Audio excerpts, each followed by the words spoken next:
지는 않고 33절까지만 먼저 살펴보고 차례대로 강의하도록 하겠습니다. 10장 24절부터 48절인데 먼저 33절까지만 저와 더불어 교대에서 읽도록 하겠습니다. 24절부터입니다. 제가 먼저 읽겠습니다. 이튿날 가이사랴에 들어가니 고넬료가 그의 친척과 가까운 친구들을 모아 기다리더니 마침내 베드로가 들어올 때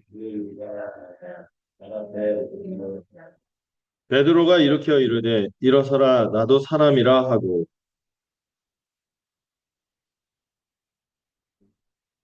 이르되 유대인으로서 이방인과 교제하며 가까이 하는 것이 위법인 줄은 너희도 알거니와 하나님께서 내게 지시하사 아무도 속되다 하거나 깨끗하지 않다 하지 말라 하시기로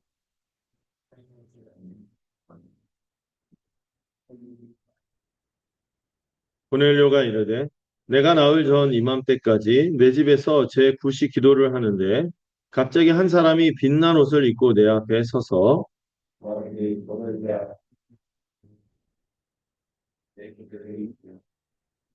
사람을 요바에 보내어 베드로라 하는 시몬을 청하라.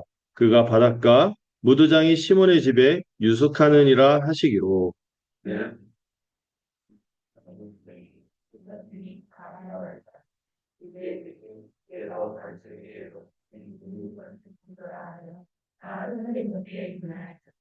아멘. 자, 먼저 여기까지만 살펴보겠습니다. 오늘 본문은 드디어 역사적인 장면입니다. 24절부터 48절, 이 10장을 기초로 해서 이제 본격적인 이방인의 선교가 펼쳐지게 되기 때문에 오늘 설교의 주제는 하나님이 새 일을 행하시는데 이 새 일을 행하시기 위해서 뭐를 무너뜨리세요? 경계를 무너뜨리시는 하나님의 새 일에 대해서 살펴보고자 합니다. 여러분, 우리 주변에 보시면은, 우리 편, 저 편, 이렇게, 우리도 어저께 전쟁을 치렀죠? 서팀, 현팀. 이게서 막 무자비하게 총을 막 갈기고, 전반전이 끝나기도 전에 총알을 다 쓰신 분들 있죠. 예. 이렇게 우리가 이렇게 수많은 선을 가르고 이렇게 다투기도 한데, 우리 오늘 교제하기 위해서 했지만 대부분은 분쟁과 갈등 속에서 서로 선을 나눕니다. 때로는 정치적 이념으로 나누기도 하고, 경제적 수준으로 사람을 차별하기도 하고, 또 오늘날은 이제 MZ다, 뭐다 하면서 이제 세대 차이를 말하기도 하고, 심지어 우리 교회 안에서도요, 가끔 신앙의 스타일로 사람을 좀 약간 경원시하는 경향들이 있죠. 예를 들어서 저희는 좀 그래도 장로교니까 저 예배드리는 스타일이 좀 조용한 편이에요. 근데 순복음 이런 분들은 저희 교회 오시면은 약간 숨이 막히는 이런 느낌을 받을 수도 있고 또 우리는 반대로 순복음 교단에 이런 가면은 이 약간 이 텐션을 못 따라가서 예배 한 중반에 지치는 그렇게 될 수도 있겠죠. 그러면서 끊임없이 누군가를 이거를 틀린 게 아니라 다른 걸로 받아들여야 되는데 뭔가 틀리고 우리가 좀 다르다 하면서 차별하거나 구분을 짓는 세상 속에서 살고 있지요. 오늘 우리가 보는 본문은 하나님께서 친히 그 모든 경계선을 무너뜨리는 아주 우리는 그냥 글로 보니까 그런데 굉장히 당시에는 충격을 준 사건의 현장을 오늘 보는 것입니다. 여러분, 유대인과 이방인이라는 이 장벽은요, 당시에서는 이 절대 넘어설 수 없다고 생각했던 그런 견고한 장벽이었어요. 네. 아주 거대한 장벽이기도 했죠. 기본적으로 유대인은 이방인을 어떻게 불렀다고 했어요? 지옥 뗄간. 네. 이방인은 유대인을 미개한 야만인들. 이렇게 취급을 하던 시절이었죠. 근데 하나님의 주권적인 역사로 이 모든 경계가 무너지는 순간입니다. 이건 단지 이제 이방인 선교가 시작되었다는 이 역사적인 사실을 넘어서 여러분 생각해 보셔야 돼요. 본래 여러분 우리가 자꾸 아브라함의 후손인 것처럼 생각해요. 근데 우리는 여러분 마늘과 쑥계열이라고 제가 사람도 아니죠. 마늘과 쑥계열이다. 이런 보면은 이방인인 거죠. 이방. 하나님의 이 약속과 언약과는 상관없는 이 저와 여러분이 어떻게 하나님의 백성이 되었는지를 보여주는 다른 사람의 이야기가 아닌 우리의 구원의 이야기, 우리의 구원 이야기죠. 지난주에 우리는 하나님께서 어떻게 이 이 랑데뷰라고 해요. 이 엄청난 만남을 예비하시고 이끌어 가시는지를 보았습니다. 고넬료에게는 뭐를 보냈죠? 천사를 보냈어요. 친히 천사를 보내서 그 베드로를 초청하게 하셨고, 베드로에게는 어떻게 했습니까? 세 번이나 그, 그 한낮에 그 오침에 들어갔을까요? 아니, 기도하다가 잠들었을지는 모르겠지만 그 환상 중에 세 번이나 뭐라고 말씀하셨죠? 기억나십니까? 하나님께서 어떻게 하신 것을? 깨끗하게 하신 것을 내가 속되다 하지 마. 이 말씀을 세 번이나 하셨어요. 이제 그 준비가 드디어 오늘 장면에서 결실을 맺는 오늘 말씀을 통해서 이 본문을 살피고 이 본문의 내용과 의미를 고실 때 우리에게 주는 이 도전과 의미를 생각해 보려고 해요. 하나님께서 오늘 우리에게 허무시려는 장벽은 무엇일까? 이거를 좀 스스로 자문하면서 이 말씀을 들으면 어떨까 합니다. 자, 아까 읽은 24절부터 33절의 큰 대지의 제목은 제가 주보에 나갔죠. 뭐라고 했습니까? 하나님은 주권적으로 장벽을 허무시고 뭐를 예비하신다고요? 복음 들을 자들을 준비하시는 거예요. 24절을 여러분들 보시면은 고넬료의 어떤 준비된 마음이 묘사되어 있죠. 어떻게 나와 있습니까? 혼자 기다렸나요? 혼자 기다리지 않고요. 그는 일가, 자기 집안 사람들 뿐만 아니라 자기의 지인들, 가까운 친구들까지 다 모아놓고 기다리고 있는 거예요. 베드로는 그런 기대를 안 했을 거예요. 아, 그 고넬료란 사람 이방에 한둘 좀 만나고 그 가족이나 좀 이상하겠죠 했더니 선을 쫙 앉아 있는 거예요. 네. 이 하나님은요, 말씀을 전할 사람을 준비하실 뿐만 아니라 여러분 항상 그것도 기억하세요. 네, 저도 사역하면서 기쁨이 하나님이 꼭 이 말씀을 들을 사람을 준비시켜요. 네. 이 말씀 받을 사람들까지 하나님이 다 준비시켜 놓은 거예요. 그리고 25절, 26절을 보면 베드로가 들어올 때요. 고넬료가 어떤 반응을 보입니까? 마치 신을 영접하듯이 그 발에 엎드려 절하는 거예요. 그러니까 베드로가 즉시 그를 일으키며 말합니다. 일어서라. 나도 사람이야. 나도 너와 같은 피조물이고 같이 은혜를 받은 자야. 이런 말까지는 안 했겠죠. 우리 버전으로 얘기하면. 같이 은혜가 필요한 죄인이다. 이런 얘기를 한 거죠. 이 단지 겸손이 아니라 여러분 복음은요. 사람을 숭배하거나 종교적 영웅을 만들지 않습니다. 여러분 다른 종교들은요. 그 종교를 통해서 어떤 개인의 그 가스라이팅이라고 해서 사람들을 조작하고 매니플레이션, 조작하고 심리적으로 하고 우위에 서게 하고 체계를 만들고 억압을 하는 구조예요. 그런데 복음은 그렇지 않아요. 모두가 하나님 앞에서 은혜가 필요한 죄인입니다. 오직 누구만 높이는 거예요? 하나님만 높이는 거죠. 하나님만, 오직 하나님만 높이는 것입니다. 베드로는 고넬료를 일으키면서 예, 참 이 사역자의 자세죠. 여러분 그 어떤 복음을 너무 잘 전하고 또 복음을 기쁘게 받으면은요 어떤 일이 하면은 그 복음을 전하는 메신저가 중요하니까 굉장히 그 약간 너무 떠받드는 근데 그 원래 받는 분은 그런 마음이 당연한 거예요. 그런데 어떤 사역자 그거를 즐겨. 그걸 막 그것만 누리려고. 그러면 안 되겠죠. 베드로 같은 태도를 들어요. 나도 사람. 하나님의 종과 회중들의 종이 되어서 섬기는 거죠. 물론 7위를 받는 회중들은 이게 당연히 존경하고 배나 존경하고 이런 태도가 마땅한 것입니다. 여기 벌어진 일은 상호 간의 아름다운 모습이죠. 근데 이 만남의 주인공은 여러분 베드로가 아닌 거예요. 제가 여기 섰지만 여기 누가 섰다고 생각하셔야 돼요? 하나님이 서서 말씀하시. 여기 이 베드로가 고넬료가 만나는 이 지금 만나야 될 사람은 베드로 개인이 아니라 누구를 만나야 돼요? 하나님을 만나야 하는 거지. 자, 28절을 볼까요? 28절을 보면은 사실 자신을 환대하는 어떤 사람을 처음 보자마자 이 말 하는 게 어색하죠. 제가 소모임에서도 얘기했는데 초면에 이런 말 하는 게 참 그렇지 않습니까? 원래 알지 않냐? 내가 이 자리에 오면 안 되는 내가 유대인인데 이방인과 이게 교제하면 안 되지 않. 막 이런 얘기를 늘어놓는 거예요. 근데 한편 이 베드로의 고백은요. 그가 얼마나 큰 변화를 겪었는지를 보여주는 말이기도 합니다. 여기 여러분 28절에 보면은 내가 너희들을 만나면 뭐라고요? 위법이다. 다른 말 불법이다. 내가 지금 불법적인 일을 하고 있는 거. 걔네 초면에 이런 말 들으면 웬만하면 거북할 때 이 사람들 그런 게 간절히 사모하고 있어요. 유법이다 이렇게 했는데 이 위법이라는 표현이 이질적이고 금기시된 일을 뜻하는 표현이에요. 여러분 생각해 보세요. 이들이 언제 율법을 받았죠? 모세하고 출애굽하고 그 율법을 통하여 정결법 이런 걸 받았어요. 여러분들 우리가 레위기나 민수기 이런 거 안 봤으니까.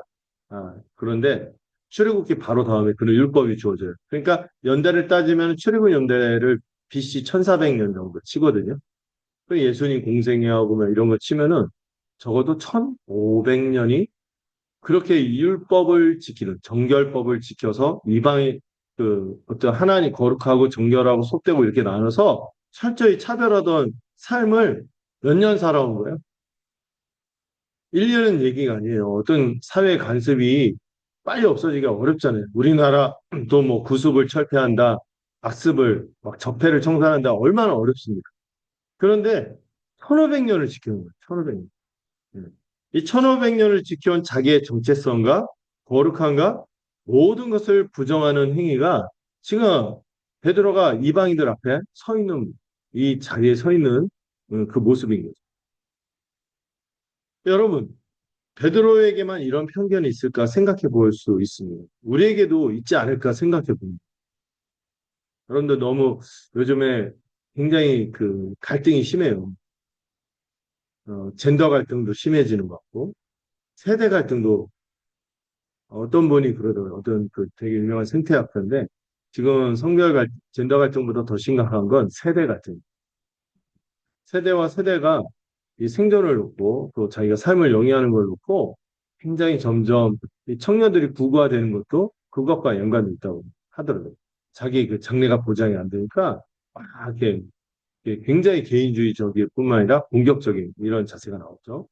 근데 MZ를 대할 때 우리가 너무 그들의 역지사지하지 않고 너무 이렇게 누르려고만 하는 이런 부분들이 있어요. 또 그들도 찬찬하게 상황을 보자. 이 갈등도 심하고요. 5060을 비롯한 우리 세대들, 소위 말하는 386 이상 세대들, 굉장히 그 이미 우리가 어느 정도 다수를 차지하고 있어서 고집스러운 모습이 있어요. 좀 자기 기득권을 내려놓는 모습이 보이기가 어렵죠. 어. 그러면서 약간 갈등이 있어요. 그리고 우리나라 같은 정치 갈등도 좀 심하죠. 진보와 보수. 진보 성향 사람들이 혹시 교회 들어오면. 근데 이 교회 들어오면 그런 게 다 의미 없어져야 되는 거거든요. 근데 막 세대를 가지고 교회에서도 차별을 하거나 아니면은 정치 성향을 가지고 차별하는 일이 있으면 그건 정치가 우상이 돼요. 어. 진보 성향에 대해서 우리가 볼 때, 야, 저 사람들이 무슨 사회운동이나 하지 교회를 알까? 이것도 선입견일 수 있어요. 또 보수 성향 사람들은 너무 그 경직돼 있어서 이 교회를 변화되는 이 흐름에 본질을 갖고 접근하지 못할 거다. 이런 선입견이 서로 간에 있을 수 있는 거예요.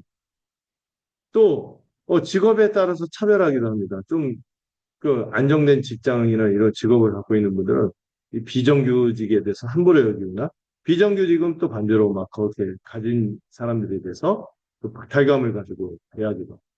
너무나 우리 사회나 또 심지어는 이런 흐름이 교회 안에서도 작동될까 봐 두려울 때가 있죠. 염려될 때가 있죠. 앞으로는 또 우리가 다문화 사회가 되니까 외국인 이런 자녀들, 어떤 다문화 자녀들도 들을 수도 있어요. 그런 사람들이 우리 교회에서 함께 신앙생활 할 수도 있을 텐데 이 문화가 다른 걸 갖고 신앙이 다른 게 아닌데 우리가 이렇게 달리 생각할 수도 있죠. 우리가 살아가는 삶은 쉬지 않고 선을 가르고 진영을 나누는 근데 하나님은요, 이 베드로의 여러분, 우리가 제가 지금 말한 이 갈등도 갈등이지만 이 유대인과 이방인을 나눴던 경계선은 굉장히 견고한, 굉장히 몇 년 된 편견? 1500년 된 편견. 이거를 정면으로 다루는 거죠. 이거를 극복하기 위해서 하나님 어떻게 하셨습니까? 베드로에게 환상을 몇 번? 세 번이나 보여주셨고, 또 성령님이 친히 베드로에게 직접적으로 명령을 들려주셨어요. 또 그래서 지금 마침내 그 이방인 고넬료의 집에 베드로가 발을 들여놓은 순간 이 모든 과정을 통해서 이 모든 과정을 거쳐서 그의 깊은 편견이 조금씩 조금씩 무너져 있는 거죠. 하나님은요, 우리의 편견을요, 무지막지하게 하루아침에 훅 바꿔! 이러면서 이제 무너뜨리지 않으세요. 때로 우리가 편견에 사로잡힐 때가 있는데, 베드로처럼 우리도 이 변화의 과정을 거치게 하시며, 우리도 거쳐야 하는 것이죠. 환상을 보기도 하고, 성령의 음성을 듣고, 한걸없이 순종하며, 마침내 불가능해 보이던 그 자리에 서게 되는데, 오늘날 이 환상, 뭐 천사가 나타나고 이런 건 없을 거예요. 성령의 음성, 이런 게 다 뭐로 주어졌어요?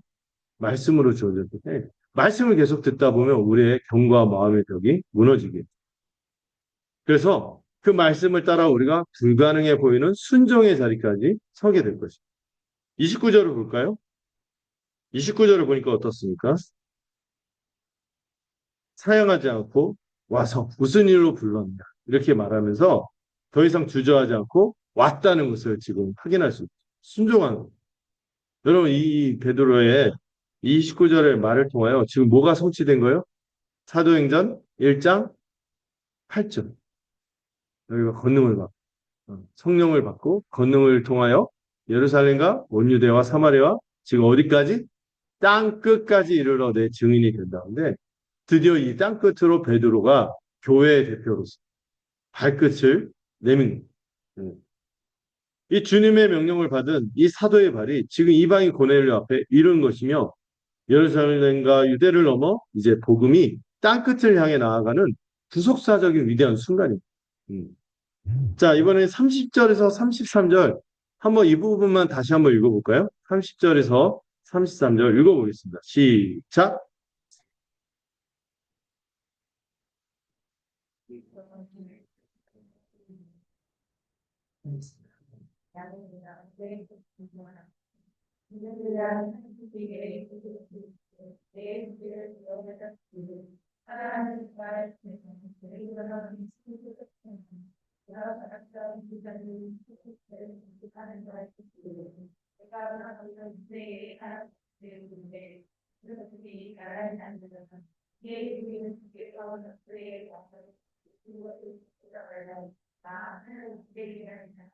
아멘.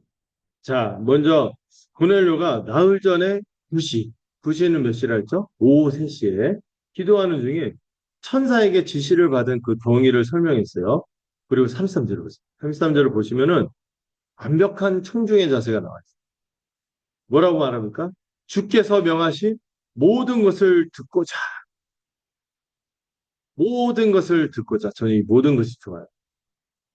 어떤 분들은 선택적으로 듣고 선택적으로 순종하거든요. 근데 이분들은 어때요? 모든 것을 다 듣고 따를 준비가 되어 있습니다. 이렇게 말하는 거예요. 그리고 그 심령의 그 태도가 어떻습니까? 다 하나님 앞에 있나이다. 이제 단지 사람의 방문으로 여긴 게 아니에요. 사람이 와서 그냥 무슨 자기 뜻을 전하나 보다 그렇게 하지 않고 야 하나님이 보내신 사람 하나님의 말씀이 지금 우리한테 들려지는 거예요. 이 공동체 전체가 이 기대하는 마음으로 준비된 마음으로 이게 딱 앉아 있는. 고넬료는요 베드로 앞에 있다고 생각하지 않고 누구 앞에 서 있다고 생각합니다. 하나님 앞에 있다는 의식이 분명해요. 여러분 우리 예배가 이러해야 하는 거예요.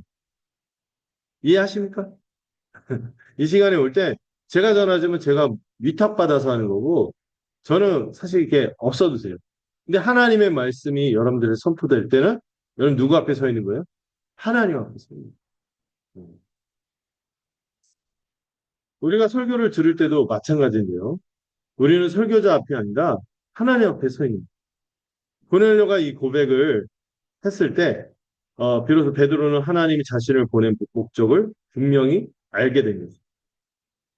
구원의 말씀, 예수 십자가 복음을 지금 전하라고 하나님이 여기 서 있게 했구나. 베드로도 이걸 깊이 깨닫는 거예요. 여러분 하나님의 말씀을 들으려고 앉아 있는 사람한테 막 재밌는 얘기 만담이나 하고 있고 세상 돌아가는 얘기하고 있고 그러면 안 되죠. 뭘 들려줘야 돼요? 십자가 복음. 정말 중요하고 필요한 얘기를 해야 하는 거예요. 자, 34절에서 35절을 볼까요? 34절에서 35절을 한번 같이 읽어보겠습니다. 시작.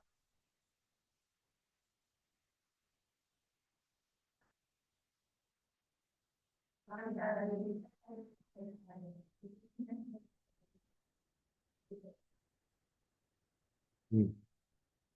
자, 베드로가 아주 중요한 걸 깨닫고 지금 선언하는 거죠.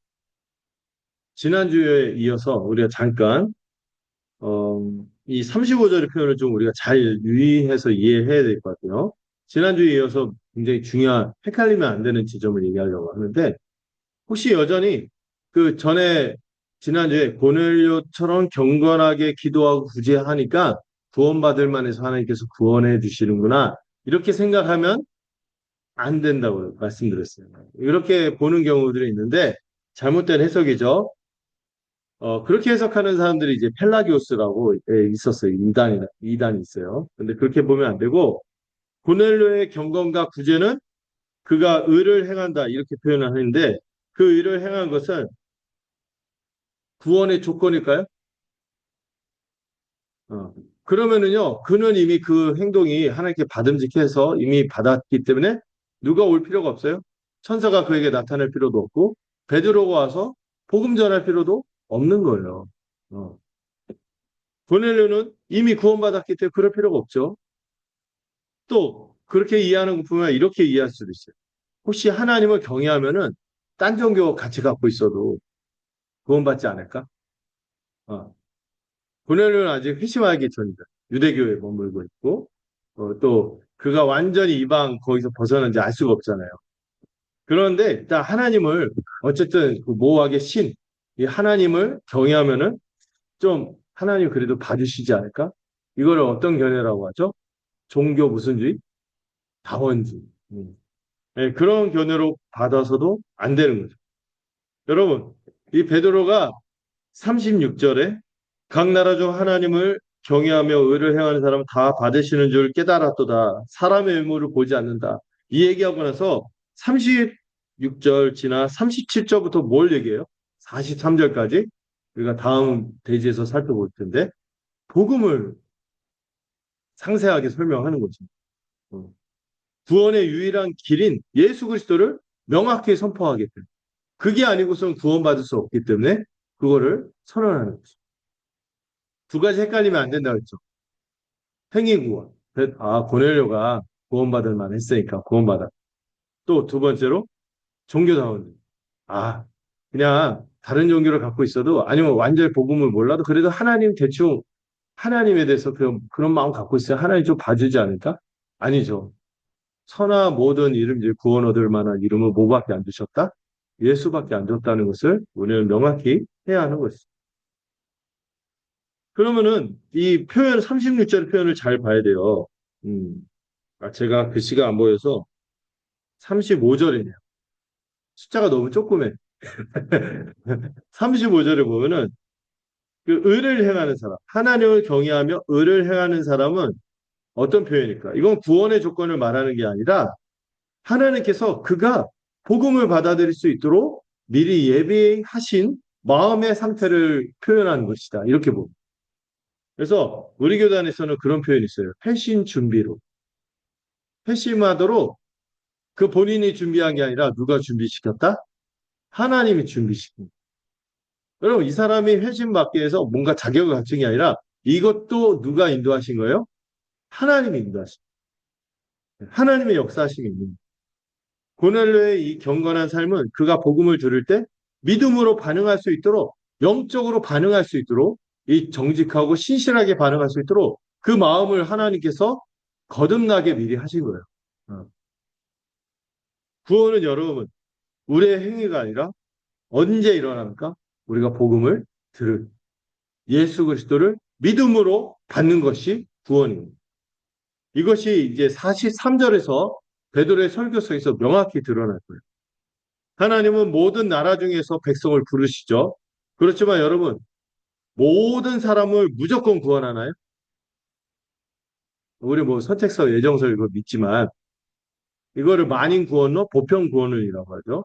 하나님 대충 모든 사람 다 구원해 줄 거야. 어. 그런데 그중에 지가 그 응답 안 해서 그런 면도 있겠지만 여러분, 하나님이 예정하셨잖아요. 구원하시기로 작정. 누군지는 몰라요. 그러나 하나님이 모든 나라 백성 중에 자기 백성을 고르신 이걸 아는 거죠. 근데 이 하나님의 백성은 반드시 뭐에 반응하게 됐어요? 말씀을 전파할, 복음을 전할 때 반응하게 되고 그 믿음으로 말미암아 하나님의 백성이 탄생되는 것입니다. 자, 여러분, 그런데 여러분 이 믿음이요. 내가 믿었으니까 되는 거지. 이렇게 생각하면 안 되죠. 그 믿음은 누가 회심 준비론 하고 연결해서 그 믿음도 하나님이 예비하시고 허락하실 때만 반응할 수 있는 거예요. 그래서 베드로는 이방인들에게도 유대인에게 전했던 것처럼 동일한 복음을 선포해야 하는 것입니다. 이 대제를 좀 마무리하면서 여러분 이제 구체적으로 좀 생각해 보면 좋겠어요. 교회에서 이 베드로가 가졌던 편견에 대해서 좀 생각해 보려는데 우리가 우리 서로를 볼 때, 야, 우리 저 사람 참 인사성이 없는 것 같아. 우리 자녀들을 대할 때도 그럴 수도 있고 아니면은 저 자매는 말이 너무 많아서 말 걸기가 겁나. 우리 안에 그런 사람 없어요. 어떤 교회들 보면 그러면서 막 왠지 가까이 안 다가가려고 하는 거죠. 저도 옛날에 어떤 얘기 들으면 인사성 없다. 내가 너무 뭐에 집중하는 성향이 있어서 잘 주변을 못 보거든요. 그러니까 어려운 지나가도 못 보고 인식 못하고 인사 못할 때 근데 저는 막 일을 해야 되니까 왔다 갔다 움직이는데 그것 때문에 뭐 인사성이 없다 하면서 저를 괜히 고깝게 보고 말 좀 심하게 하고 막 이런 분들 있었거든요. 대화하면 아닌 거 알 텐데. 그런 게 있는 거죠. 그리고 막 그 어떤 우리 교회 아직 없을 텐데 어떤 정치 성향이 좀 독특한 분이 올 수도 있겠죠. 그때 막 그걸 막 부각해갖고 막 그러면 되겠습니까? 교회는 그런 것이 아닌 거죠. 또 여러분들이 직장에서도 마찬가지죠. 신자로서 뿜어나는 삶을 살아야 될 텐데 신자됨을 뿜어내야 되는데 막 직장에서 저 후임은 선임을 꼰대 취급하네. 또는 저 상사를 저 선임은 너무 시대착오적이야. 아우 꼰대야. 이러고 나누고 합니다. 가정에서도 여러분 자녀들 대할 때 저 녀석은 내 방식을 안다. 이 자녀들도 또 나름의 또 독립적으로 사고를 하고 할 때 그걸 못하고 인정 못하고 그럴 때가 있겠죠. 또 우리 참 숙제인데 오랜 인류의 숙제죠. 고부간접. 저 시어머니 시부모님 간섭이 너무 심해. 예, 그럴 때 경계를 넘어서라. 경계를 넘어서라. 이 말씀을 기억하셔야겠다. 하나님께서 그 혹시 또 특별히 신자라면 또 우리가 일반적으로 대하는 아직 믿기 전의 사람이다 할지라도 하나님 뭐라고 하세요? 속되다 하지 마라. 내가 깨끗하게 하면 깨끗하게 돼. 이 말을 믿고 나가는 거죠. 조용히 우리가 이번 주간 기도하면서 좀 생각해 보죠. 주님, 제가 속되다고 여기며 선을 마음속에서 주님도 긋지 않은데 내가 그어버린 사람은 누구일까? 그 사람의 이름이 떠오른다면 이 성령께서 우리의 마음을 비춰주신 거죠. 그리고 그 편견을 돌이켜서 베드로처럼 한 걸음 내디딜 수 있기를 바랍니다. 근데 여러분 이제 고넬료가 준비되고요. 베드로가 변화되고 하나님 앞에 선 청중이 있어. 이제 다 갖춰졌죠. 이제 뭐가 필요해요? 뭐만 남았죠? 말씀이 남았죠. 복음이 필요한 거예요. 이제 그들을 구원할 복음이 선포될 거예요. 그 장벽을 영원히 무너뜨릴 그 능력이 이제 주어지겠죠. 베드로가 입을 여는데 그가 선포한 것이 무엇인지 이게 34절부터 43절을 살펴보고자. 여러분 제가 좀 약간 마음속에 지금 뭐 펼쳐지는 게 없는데 지금 잘 따라오고 계신가요? 아유 감사합니다. 자 34절부터 43절 함께 읽어보도록 하겠습니다. 제가 읽고 또 여러분도 읽고 돌아가면서 읽을게요. 베드로가 입을 열어 말하되 내가 참으로 하나님은 사람의 외모를 보지 아니하시고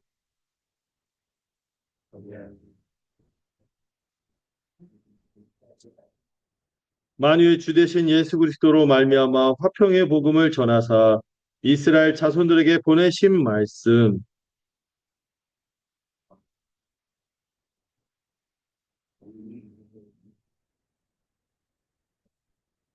하나님이 나사렛 예수에게 성령과 능력을 기름 붓듯 하셨으며 그가 두루 다니시며 선한 일을 행하시고 마귀에게 눌린 모든 사람을 고치셨으니 이는 하나님이 함께 하셨습니다.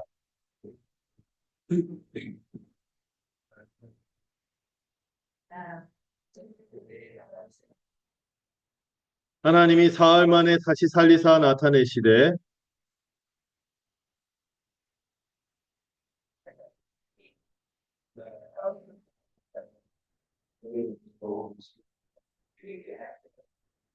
우리에게 명하사 백성에게 전도하되 하나님이 살아있는 자와 죽은 자의 재판장으로 정하신 자가 고 이 사람인 것을 증언하게 하셨고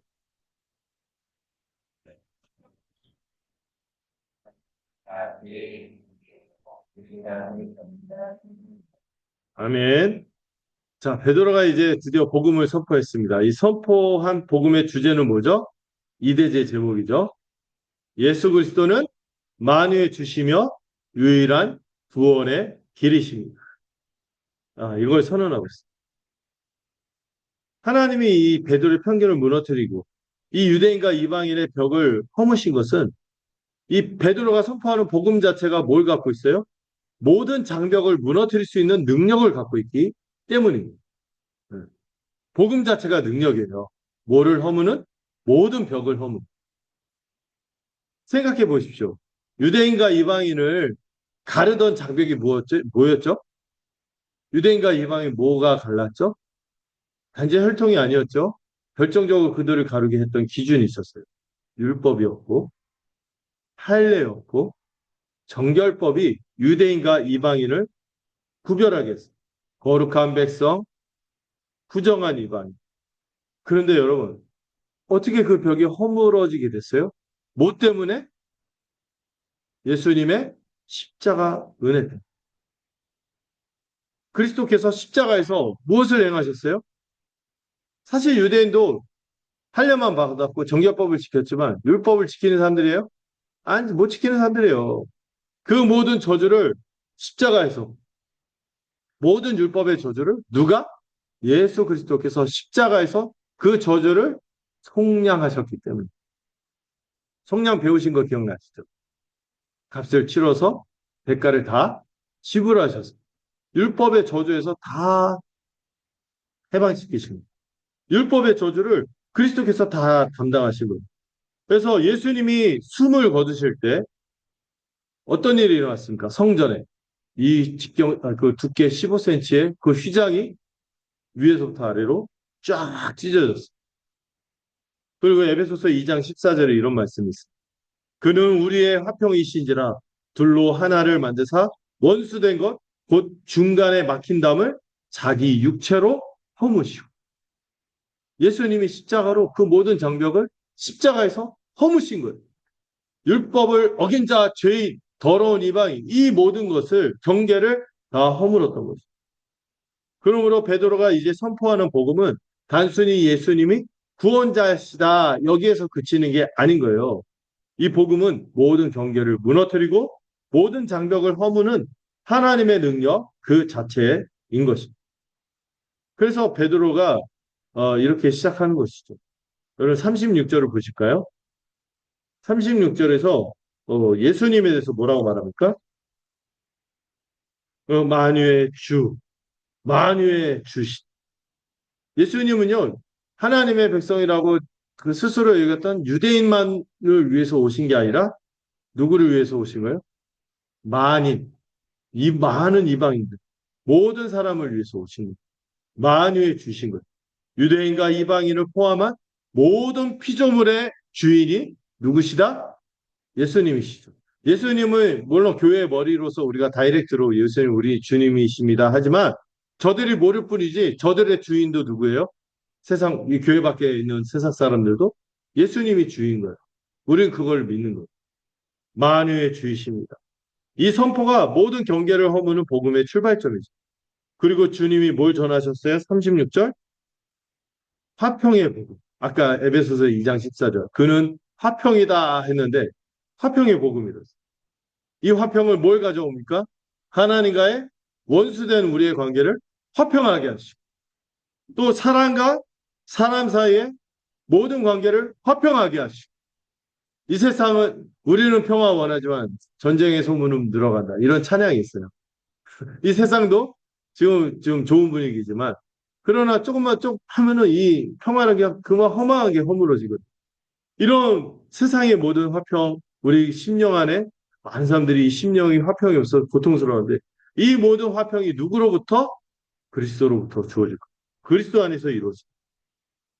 자, 첫째, 예수님은 만유의 주이십니다. 두 번째로, 37절, 38절.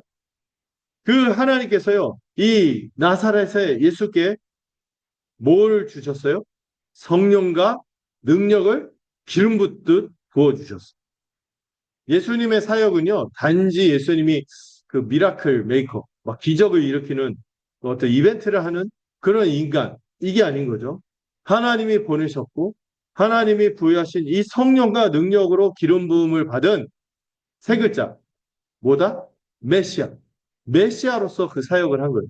여러분, 메시아는 뭐예요? 구약에서 계속 꿈꿔온 거죠. 이 메시아가 오면 모든 게 회복이 된다.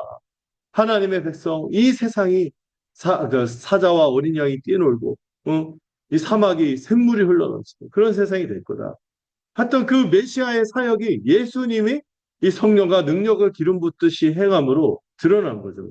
그분의 여러분 그분이 기적한 거는요 사람들 놀랍게 하고 호기심 일으키고 뭐 그리고 돈 걷고 이러려는 게 아닌 거죠. 뭐가 왔다는 것을 증명한 거예요. 하나님 나라가 예수님을 통하여 지금 현시되고 이걸 증명한 거예요. 그걸 37절, 38절까지 얘기했고요. 자, 39절부터 41절은 뭐예요? 이 예수님이 어디에서? 십자가에서 죽으시고 사흘 만에 부활하셨다는 이 내용을 이 짧지만 굉장히 알차게 베드로가 복음을 전하고 있어요. 특별히 여러분 나무에 달았어요. 예수님을.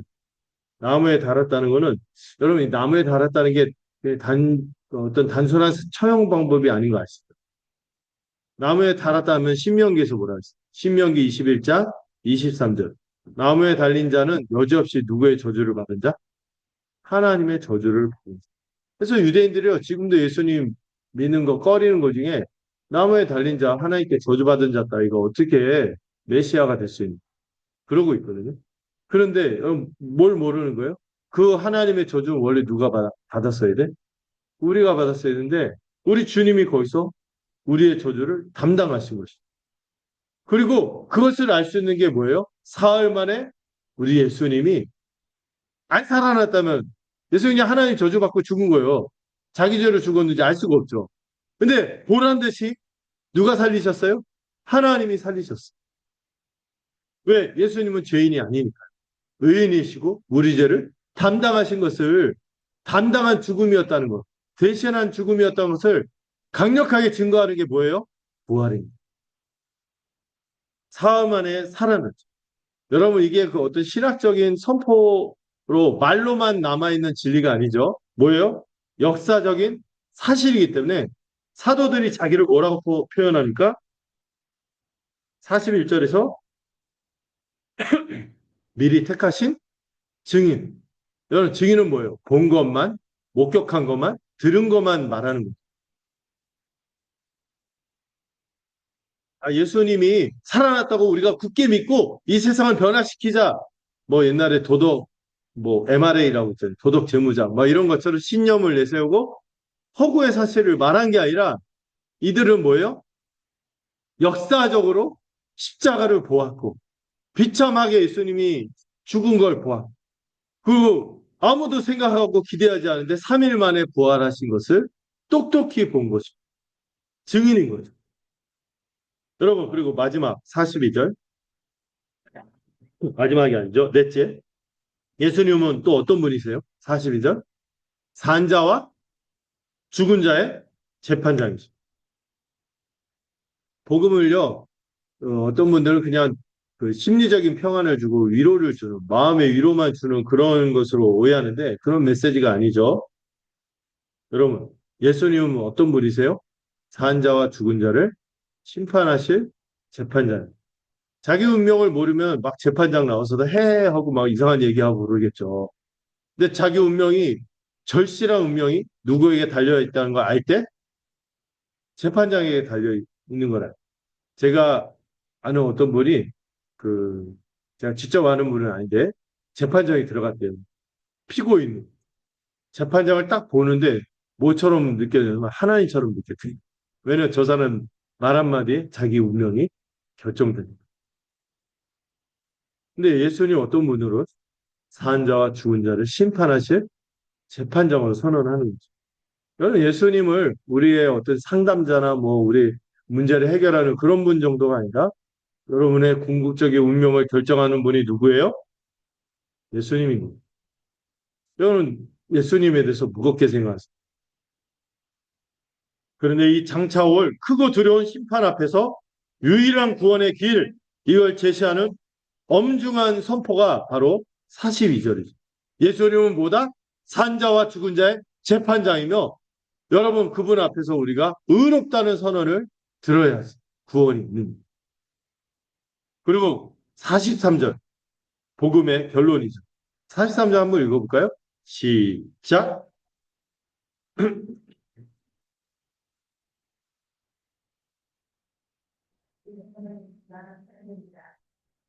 이 복음의 클라이막스 정점인데요.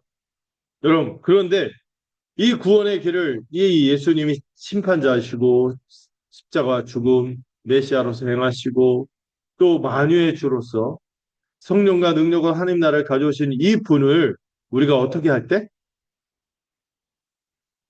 우리 하나님이 요구하시고 우리 주님이 오셔서 모든 걸 이루시고 우리에게 요구하는 건 뭐밖에 없어요? 조건은 딱 하나. 믿음이죠. 그리고 또 어떤 표현이 있어요? 사람들이 다. 어, 사람들이 믿는 사람들이 다. 믿음뿐만 아니라 누구까지도 다. 이 표현이 있어요. 믿으면 누구든 유대인만 아니죠. 유대인뿐만 아니라 이방인까지 예외 없이 모두 다 뭐로만 믿음으로. 요즘에 어떤 사람들 이상한 사람들이 유대인들은 믿음으로 구원받는 게 아니라 자기 나를 열심히 신실하게 살아서 구원받는 이렇게 말하는 이상한 사람들이 있어요. 안 되죠. 베드로도 그러죠. 우리도 율법 못 지킨다. 그래서 누구를 믿었다? 예수를 믿었다. 유대인이나 이방이나 동일하게 이방인 말할 것도 없고 우리는 하나의 큰 은혜 베풀어 주신 거죠. 율법도 모르고 살았는데 누구를 믿기만 하면 예수를 믿기만 하면 다 뭐를 힘입어? 그의 이름을 힘입어. 우리의 공로가 아니라 누구의 이름에 달린 거예요? 예수의 이름에 달린 거예요. 무슨 주문처럼 예수의 이름이 부적처럼 그렇게 아니라 여러분 이름이란 건 뭐예요? 그분의 인격, 그분의 사역, 그분의 행하심, 그분의 성품, 그분의 뜻, 그분이 하신 일 모두가 그 이름에 담겨 있는. 그래서 우리는 믿는데 누구를 믿는 거예요? 음, 제가 믿는 것을 믿어요. 이러면 안 된다고 했어요. 누구를 믿는 거예요? 정확하게 예수 믿는 거죠. 예수께서. 그래서 우리 신앙생활 하는데 솔직히 내가 믿는다는 것을 믿어야 할 때 비웃잖아요. 근데 어떤 분들은 자기가 믿는 것을 믿는 사람들이 있어요. 자기가 믿는 걸 믿는 게 아니라 내가 누구를 믿는, 무엇을 붙들고 내가 누구에게 나가고 이게 중요한 거죠. 그분의 이름으로, 그분의 이름을 힘입어 구원을 얻는 것이죠. 그럴 때 어떤 결과가 주어집니까? 죄사함을 받는 거죠. 완전한 죄사함이죠. 그럼 이게 복음의 은행, 나의 자격이나 나의 신분이나 내 혈통 민족, 나의 배경과 상관없이 누구를 만유의 주이신 그리스도를 믿는 믿음만으로 모든 죄를 용서받는 차별 없는 은혜. 이게 바로 베드로가 선포한 복음이죠. 다시 말하지만 고넬료의 경건과 구제는 구원의 조건이 아니에요. 구원은 오직 어디 있습니까? 43절. 다시 읽어볼까요? 43절. 시작!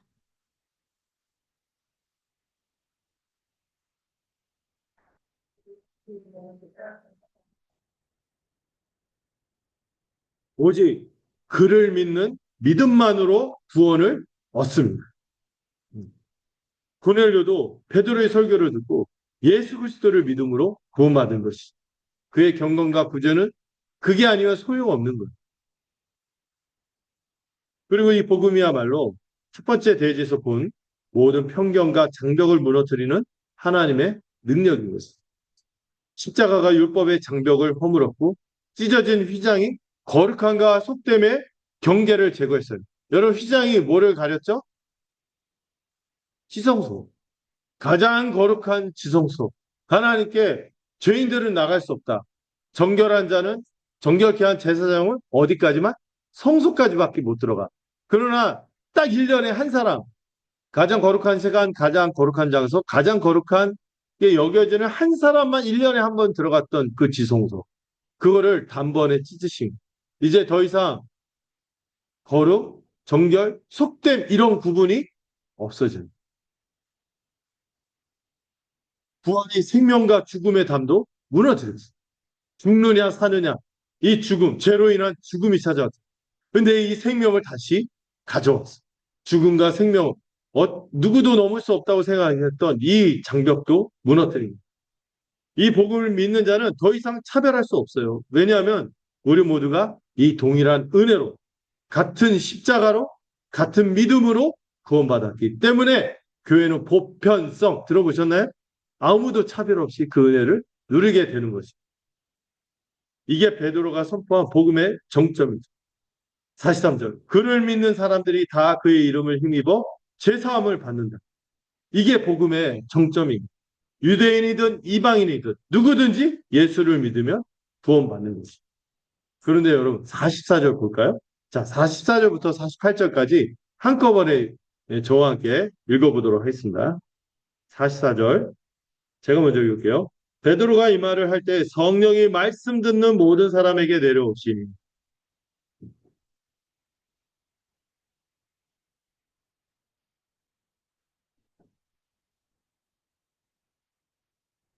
이는 방언을 말하며 하나님 높임을 들음이러라.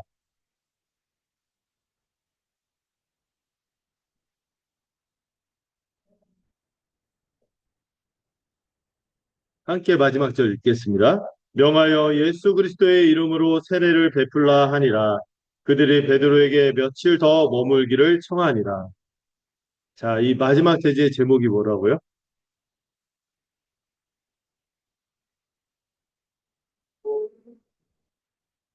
여러분 지금 베드로가 자 43절까지 복음을 전하고 있었죠. 제 사함을 받는다 하였느니라 하고 그 다음 말 하려고 하는데 그 순간 뭐가 일어나요? 베드로가 보통 설교 마무리하는 사인이 있어야 되잖아. 이 사람들도 아멘, 이런 아멘도 타이밍 있죠? 갑자기 말하고 설교하고 중요한 걸 얘기하는데 갑자기 아멘 하고 훅 들어오면 제가 당황하잖아요. 근데 그거보다 더 깜짝 놀라게 베드로가 지금 설교를 아직 마무리하지도 않았어요. 그러고 있는데 베드로가 이 말을 할 때 가장 놀라운 거죠. 베드로의 초청도 베드로가 이제 믿으십시오 하고 보통 이게 초청을 하잖아요. 예. 옛날에 강단 초청 많이 했거든요. 오늘 이 시간 이 복음을 읽고 결단하신 분들은 손을 들 뿐만 아니라 이 강단에 나오시기 바랍니다 하면서 나오면 막 안수해주고 막 했는데 이런 초청도 안 하고 고넬료도 아직 결단도 하기도 전에 뭐가 임한 거예요? 뭐 하는 중에? 설교 듣는 중. 여러분 막 우리 보통 성령 받는다 할 때 막 소나무 뿌리 뽑을 때 받는다 아니면 기도 막 하고 통성기도 할 때 받는다 그 특징 어떤 특정한 단어를 하면 받는다 이런 오해들이 많은데 여러분 성령 언제 받는다? 말씀을 듣는 현장에서 성령이 없어. 말씀 듣는 여기 또 주목해야 될 표현이 말씀 듣는 모든 사람 누구는 받고 누구는 안 받고가 아니었어. 선택적이 아니라 모든 사람에게 임했어. 하나님이요. 너무 막 이 순간을 기다렸던 것처럼 막 애달아 갖고 막 마음이 막 앞서면 막 뭐 하잖아요. 그런 것처럼 하나님이 야, 베드로가 설교 끝나고 야, 자 이제 믿으세요. 안수 받으세요. 이럴 거 하기도 전에 그냥 확 줘버리신 거야.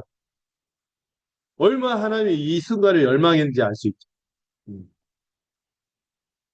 이 복음이 선포되는 그 순간에 하나님께서 이들은 내 백성이다 하고 도장을 딱 찍어버리고 딱 나가면은 상품권도 여러분 모든 행사를 다 보고 나서 그때 상품권 나눠드리겠습니다. 그런데 하게도 하고 있는데 막 상품권을 막 주고 싶어갖고 막 주는 거예요. 이런 것처럼. 하나님이 지금 성령을 막 이들이 다 백성이야. 그래서 막 주는 거죠. 얼마나 감격스러운 장면. 예. 이게 요에서에서 약속된 이 세원에게 성취죠. 아비나 자녀나 젊은이나 늙은 사람이나 예? 남자나 여자나 종이나 자유자 다 뭐를 받게 할 거다? 성령을 받게 할 거다. 이방인들이 하나님의 백성으로 받아들였음을 확증하는 이 하나님의 인침 도장. 도장 치면 뭐가 생긴다 했어요? 소속감, 소속, 소속. 내가 누구의 소유가 되면, 그 다음에 내 안에 정체성. 내가 하나님의 백성이 되. 이게 이방인들한테 확 부어진 거예요. 여러분 여기서 또 우리가 짚어야 될 중요한 순서가 있는데 사도행전 앞에 2장에 보시면은 38절을 보면은 이 성령 받는 순서가 어떻게 되냐면 너희가 복음을 베드로 선포했어요. 그리고 회개할 거야, 말 거야. 그러니까 이 사람들 뾰 하니까 그때 회개한 걸 확인하고 세례를 주고 그때 비로소 성령이 부어지는데요. 그건 특별하게 구속사적인 처음 복음이 선포된 순간이고 그 다음부터 전형적인 순서가 오늘 이 순간에 부어진 순서부터가 전형적인 순서가 여기 제시돼요. 먼저 뭐가 선포돼요? 복음이 선포되고 성령이 임하고 그걸 성령이 임했음을 확인하고 이 사람의 믿음이 진짜임을 확인하고 그때 비로소 뭘 주는 거예요? 세례를 주는 거예요. 사도행전 2장에서는요 아주 특별한 예예요. 이제 막 성령이 임했기 때문에 회개하고 세례를 주고 나서 성령을 받게 됐지만은 우리는 세례를 받고 성령 받는 게 아니죠. 먼저 성령 세례를 받고 물 세례를 받는. 그걸 지금 이제 이때부터 고넬료가 표준이 되어서 모든 교회는 이 순서로 하나님의 역사는 이런 식으로 진행이 돼요. 이게 일반적이고 보편적인 순서.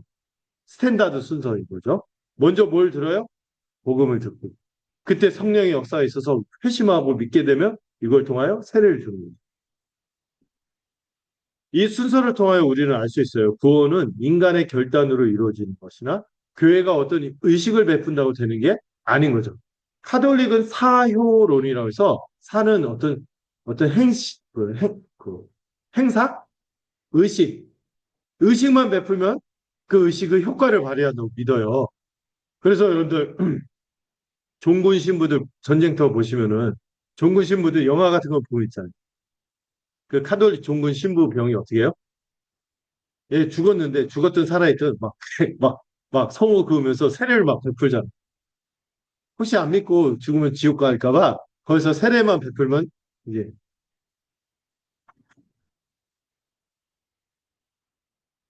죄송합니다. 환경이 바뀌어서 그런가요? 목이 자주 막혀요.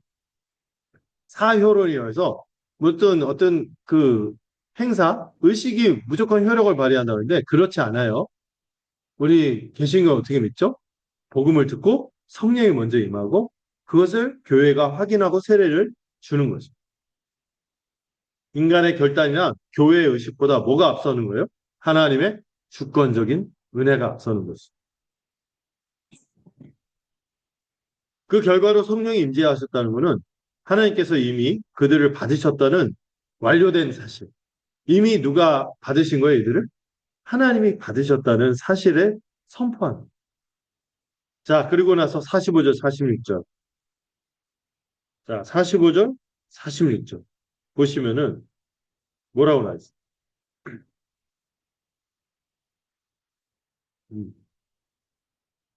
이 이방인들에게 성령이 부어지고 방언을 말하고 하나님을 높이는 거예요.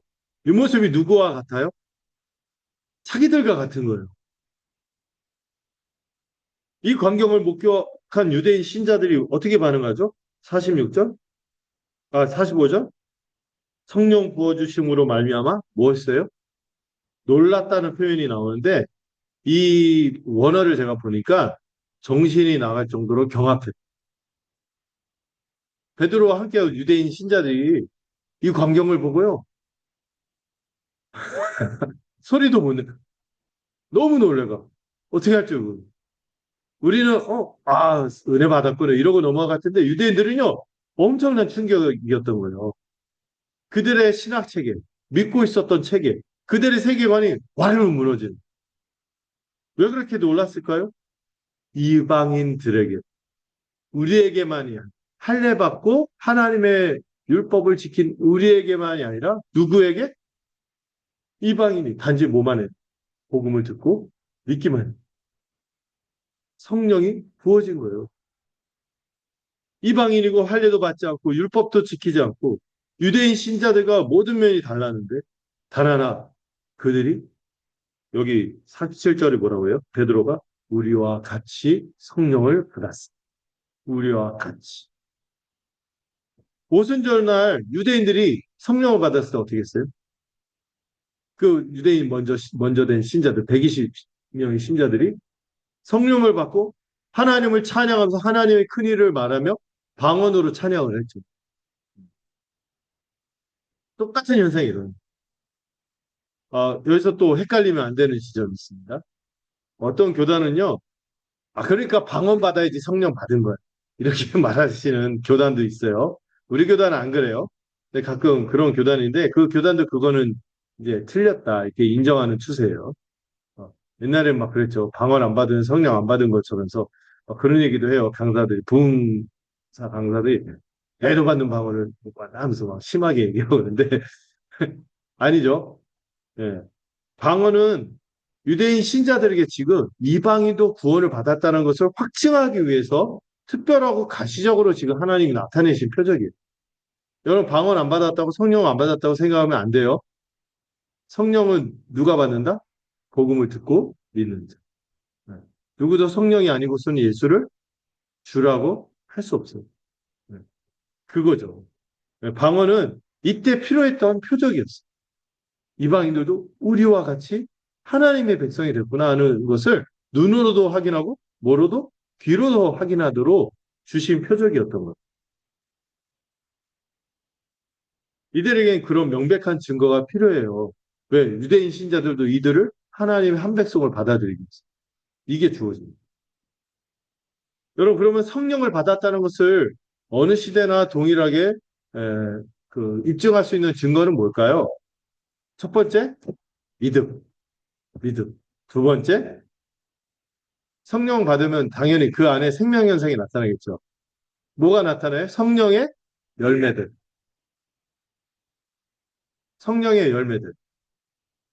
뭐로 들으세요? 제 혀가 좀 짧아졌죠? 기침했어요? 여러분 성령 받았다는 것을 일반적으로 우리가 확증할 수 있는 것은 믿음이 있냐. 두 번째는 성령의 열매가 있냐. 성령의 열매가 뭔지 아시죠? 9가지라고 했는데 제가 9가지가 아니라 했어요. 실제 그때 아마 잉크가 떨어져 갔나 막 9만 7천 5만 8천 개? 몇 개인지 몰라. 그런데 누구를 닮은 성품? 예수님 닮아가는 성품. 그 대표적인 게 뭐예요? 사랑, 희락, 기쁨. 어떤 상황에도 기쁨을 잃죠. 화평을 잃죠. 오래 참고, 자비하고, 양선, 막 구제를 베풀고, 온유하고, 겸손하고, 막 이런 거 있잖아요. 이거 말고도 있죠. 예수님 닮은 성품들. 이런 것들이 성령 받았다는 눈에 보이는 증거가 될 거예요. 근데 여러분, 지금 이 순간은 할례 받지 않은 이방인들도 하나님의 백성이 되었다는 것을 보여주기 위해서 이런 동일한 성령의 역사가 나타난 것입니다. 자, 그리고 47절 볼까요? 베드로가 뭐라고 합니까? 우리와 같이 받았으니 누가 동사는 뭡니까? 47절. 누가 동사는 뭐죠? 그만. 능히 그만이. 지금 유대인 신자들이요 믿어지지 않는 거예요. 지금 이 상황. 충격이 왔고 그런 눈앞에 현상은 벌어졌는데 받아들여지지 않는 거예요. 그러면 이런 가운데 베드로가 뭐라고 선언합니까? 위대한 반문이죠. 하나님이 이들을 이미 받으셨는데 감히 어떤 인간이 이들을 거부할 수 있겠느냐. 하나님이 받은 우리와 같이 우리와 같이 이 표현이 얼마나 혁명적인 표현인지 아셔야 돼요.